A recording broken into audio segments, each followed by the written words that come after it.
Good morning, my name is Renata Hernandez. I'm Bethany Miller. And I'm Jessica Clark. And with Summer Yu and Chen on the audio, we would like to welcome you to this section entitled The Profane, Desecration of the Mandchou Code. In this section, we delve into the imperial code, which adorned two bodies of important actors in their respective cultural context. The Emperor Guangxu in China and the Princess Murat in France. Today, as a donation from the heirs of the Princess Murat, the coat made of embroidered silk and embellished with velvet bands and green silk muslin lining is guarded at the Palais Galliera under the inventory number 1961-65-6. Our aim is to show how this object had different social lives, being owned by different figures in different places and different cultural contexts.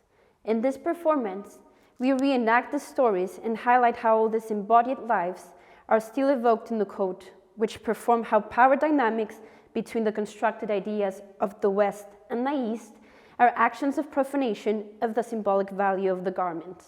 To explore the imperial Mandchou code's journey from the Qing dynasty court of Emperor Guangxu implies questioning a history of an unconscious or implicit act of erasure of authorship and privilege. Without clear evidence on how the Mandchou code arrived in the tea room of Princess Murat in France, we try to unpack how the conception of Chinese culture may live in material and visual signifiers, floating between empirical facts and imaginative knowledge. The five-clawed dragon embroidered in the coat is the starting point for our research, allowing us to analyze not only the facets of profanation and the games of power present in the Western concept of Orientalism, but also how imported fashion reproduces an implicit act of erasure and authorial enterprise. When worn on the body of the emperor, the dragon represented a symbol of power. Once appropriated on the body of the princess, the dragon mutated and evoked another type of power, French bourgeoisie, enacting profanation. Here, for example, we see two ways of looking at the quote through two different curatorial practices. On the right, we have a recreation of the absent body through mannequinage, and on the left, a more natural way to present the quote as an artifact. It does not come easy to speak of how a whole culture can be faithfully represented in the outsides of its sphere, just as it is not easy to discover the mystery of the travels of the Mandchou code. But in order to discover the truth, we must uncover the layers through thorough investigation. Michel Foucault speaks of truth as something that exists or is given and recognized only in worldly forms, through actual experiences and modes of verification, and that there is work for us to do in investigating the presence and effects of truth in the history of our societies. His assertion in saying that the making of truth is indeed an effect of power has led us to question who is entitled in creating the truths that invariably create knowledge and which conversely induces effects of power. James D. Fabian, Michel Foucault, Power Essential Works, 1954. In excursions across hills and valleys, we discovered the budding relationship between the West and the East. On the travels of the Silk Road and in Jesuit missions to China, conclusions about how Chinese culture is interpreted as the West developed an appetite for China and all of its wonders. Between about 1583 and 1598, the Jesuit missionary to China, Matteo Ricci, developed the theory that China was actually Cathay. He was well acquainted with Marco Polo's account and noticed striking similarities between Polo's observations of Cathay and his own of China. Although the Jesuits publicized this discovery widely in Europe, some skeptical mapmakers believed that Cathay still existed somewhere, perhaps northeast of China, and drew it on their maps in what is now known as southeastern Siberia. As of late of 1667, John Milton refused to give up Cathay, naming it as a separate place from China in Paradise Lost. Kali Skepinetsky, Finding Cathay, 2008. Originally, the Western advantage of the Orient as exotic was limited to a simple fascination with Asian culture, a fascination that started in the 16th century and continues until today. This fascination has been fueled by what is commonly described as enchanted, mysterious, enigmatic, and exotic imaginary. Romantic Orientalism is an appealing and thus powerful emotional strategy precisely because rather than drawing on the negative feelings of Orientalists' panic and anxiety, it is inspired by their equal and opposite counterparts, their positive feelings of Orientalist romance, nostalgia, and make-believe. Minha Tipam, China Through the Looking Glass, Race, Property, and the Investment of White Feelings, 2019. Chinese-ness came in different colors, shapes, and textures, and even from different geographical origins. From porcelain to paintings, from furniture to clothing, and fashion too, became a medium of synesthesia. As Minha Tipam says in her critique, they all operate in a systemized way to produce and circulate an era of romantic Orientalism, an amorphous and non-specific feeling of Chinese-ness, where specific origin and authorship are obliviated. According to Simmel, there exists a widespread predilection for importing fashions from without, and such foreign fashions assume greater value within the circle, simply because they did not originate there. Furthermore, including distant culture and fashions demonstrates intellectualism. It was not a frivolous and fanciful gesture, but an imperial act signifying worldly knowledge. At this time, China was thought to be a refined civilization, Europe's equal in all but religion. Their science, technology, and architecture and culture were advanced and recognized as such. Morgan Spencer, The Chinoiserie Paradox, Fashion Creating the Self Through the Other. The Summer Palace, the beautiful garden formerly nicknamed the Versailles of the East, went under attack in October of 1860, transforming it from a site of fascination to a site of consumption. French and British troops plundered the palace for its treasures during the Opium Wars.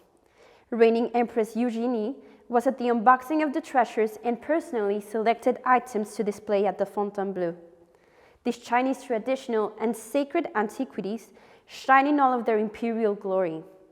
There are anywhere between 600 to 800 pieces on display, still carrying on the memory of the original site of perversion.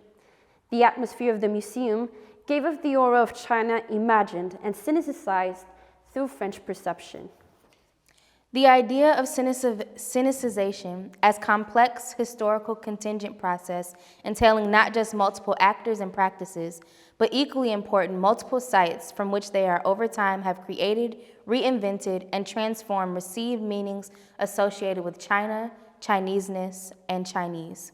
Carolyn S. Howe, Becoming Chinese in Southeast Asia, 2012. Is there an element of authenticity in the concept of Chinese-ness? Or is it more of a montage that comes from the different perceptions of the Chinese? An effect that does not come from an interest to comprehend it, but to merely be intuited.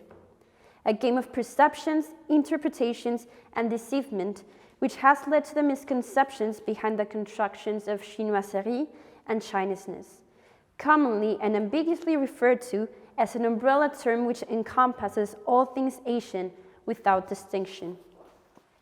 The fact that China was and continues to be a floating signifier, that is, it reference are variable, sometimes interdeterminate and unspecifiable, does not in any way suggest that China is purely a discursive construction. It only means that there is an irreducibly discursive dimension to ethnic Chinese's relationship with China. They highlight the productive potential of the signifier China to be made, to mean, and do something. Carolyn S. Howe, Becoming Chinese in Southeast Asia, 2012.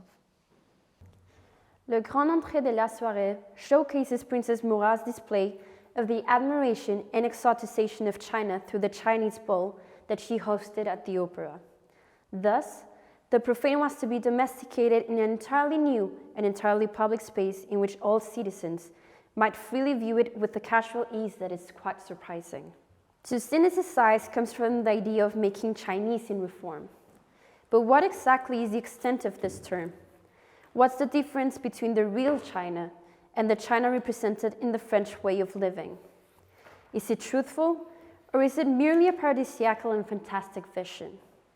La Mode des Mains, an article published in Femina in 1912, highlights the trends of the upcoming season in Paris and the Orientalist nature from which they were inspired.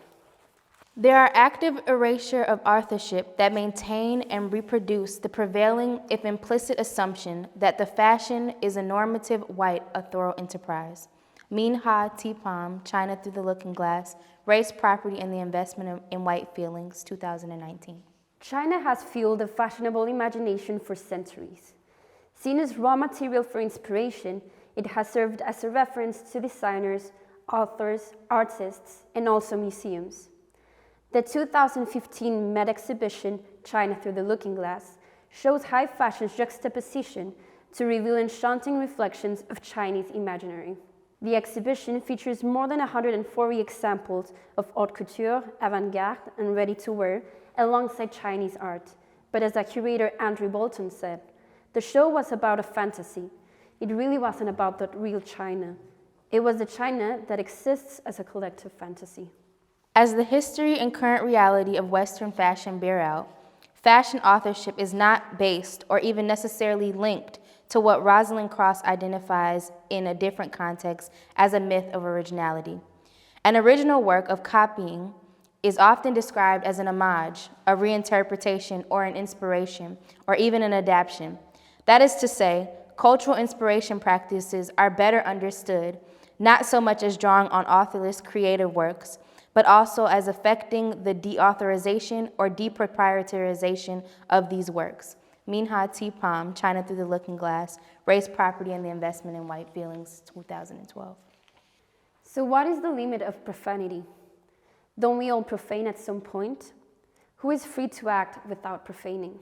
In their modern articulations of China, Chinese, and Chineseness, they are all relational terms that over the past century and a half point to a history of conceptual disjunctions and historical hybridizations arising from the hegemonic challenges. Carolyn S. Howe, Becoming Chinese in Southeast Asia. As a Chinese, Yunji's experience living in Western countries in the 1920s provided him fresh perspectives that integrate with the Chinesness, jumping out of the hegemonic stereotype and deepening his understanding of historical hybridizations from multicultural positions. The desire to announce his Chinesness offered him continuous emotions and impulses to recreate it. This desire led him to paint a portrait of Princess Achille Murat, who in his new world reimagined his view of his distant, beloved home, China. We will now listen to the Chinese version of the poem that Yunji wrote in 1927 to describe this portrait. On the audio is Summer Yun Chen. 美妙佳人已久不见，缪拉王妃身着唐装，在她的中国书房，沙发斜椅惊为天人，奇异之感无声无色，仿佛飞翔。